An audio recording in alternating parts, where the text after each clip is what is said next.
How's it going, everybody? Brother Kimo here from Reload Hawaii. Thank you for watching another video. If it's your first time checking out my channel, thank you so much for stopping by. Please consider subscribing to my channel by clicking that subscribe button down at the bottom. And don't forget to click that little tiny bell next to subscribe so you guys can get notifications when I post a new video. I've been waiting a super long time to do this next review. I finally got a hold of one of these guys. This is a Kimber Gold Match 2, thanks to Brother Curtis out there. Sells for around maybe 1,250 bucks. I'm going to put this up against my Turkish 1911 from Tisas. $350. Now, if you haven't seen the rest of my 1911 videos, I take that same low-end 1911 and I put it up against a Colt 1911 and a tricked-out Springfield competition-ready 1911. Well, now it's Kimber's turn. Can this $1,250 1911 keep up with a $350 Tisas? Let's find out.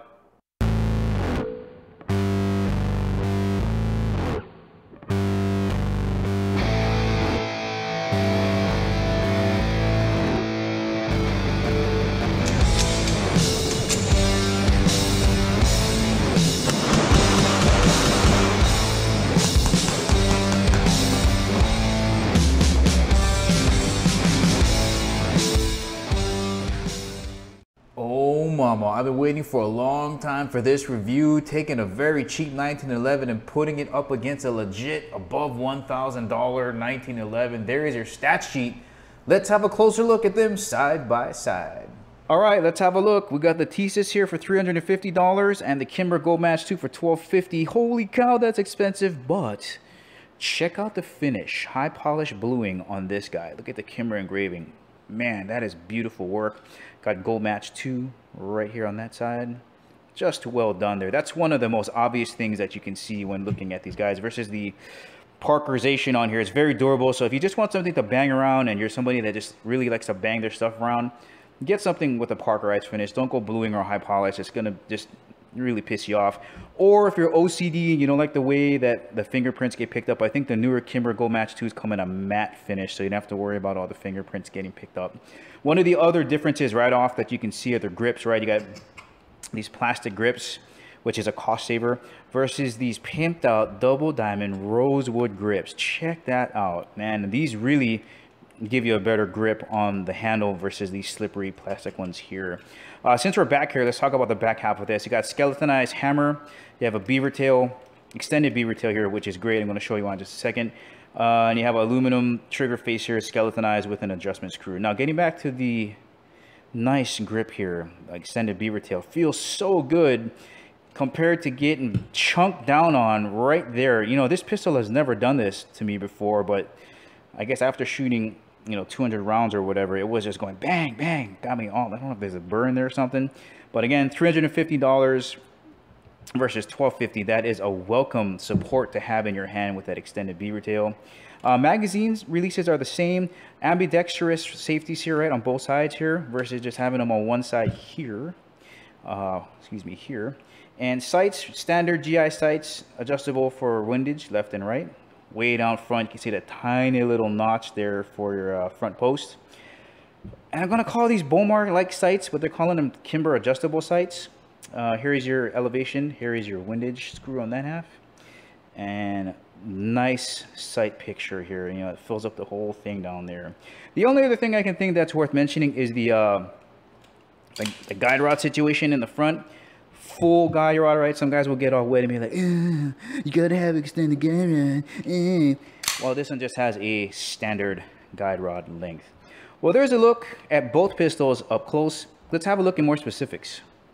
All right, weight-wise, they're about the same, 2.6 ounces. I'm not gonna go through and weigh each component like I did with the Colt video. That was insane. They're almost about the same there, 2.6 ounces again. Let's have a look at how the triggers behave. All right, here is your take up there on the Tisas.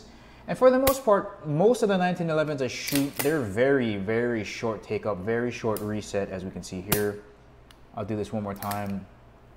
There's the take up to the wall, to the windows, to the walls. And one more reset. Pretty short reset. Again, not bad for a $350 1911.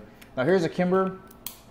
It does have an adjustment screw to where you want it to reset at. If you of course adjust it in too much, you're going to lock out the pistol itself. The trigger won't engage. And right there, whack. All right, let me do this one more time. There it is. There's your wall. Very crisp break. You know, again, I haven't had a 1911 with, you know, just a crappy trigger. They all break pretty clean. Sometimes they break pretty heavy. Now, these are breaking at right around 5 pounds here. When I first got it, it was breaking at around 6.5 pounds. So I did do a polish job and I removed the safety plunger from this 1911 to get it down to 5.5 to 5 pounds. But the Kimber just coming out there, man. 3.5 pounds, 3 pounds, consistent, man. And you can tell the difference. All right, here's my accuracy. What I got at 7 yards. The Tisas is at the top. The Kimber is on the bottom. That was at 7 yards. Here I am at 15 yards. Tisas is on the left. The Kimber is on the right. And 25 yards. Tisas on the left, Kimber on the right. You know, average shooter is gonna get average results. I can't milk the benefits from a $1,200 pistol, but I tell you what, it was an absolute pleasure shooting this. In conclusion, you know, I would definitely, if I had the money, go with the Kimber. I mean, it's a smooth shooting, sexy 1911. But again, guys, my main point being is you don't have to spend a lot of money to get performance.